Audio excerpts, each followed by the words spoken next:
chứng minh hả? Tôi thấy cái bôi trôi này không? Yeah. Cái sáp này không?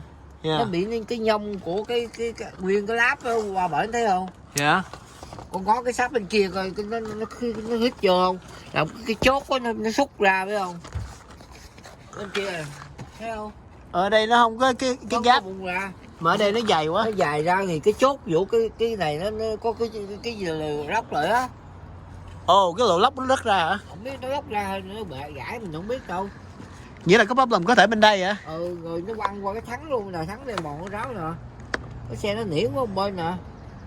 Wow. Cái vỏ nó rụt nó úp cúp qua một bên. Vậy mà ông dám chạy đó hay ở đâu vậy? Không, mới bị ra có 2 ngày nay à. 2 ngày trời ơi, đâu đó 2 ngày. Mà Bị lâu rồi, Dũng không có lâu đâu. Lâu lắm mà không biết 2 ngày tới gì đâu. không có tiếng mới có 2 ngày nay à. Mà ngày hôm kia ông mới cần cái chạy cái xe ông mới kéo nguyên cái trailer qua bên San Mateo á. Bỏ cái trailer đó chạy về không.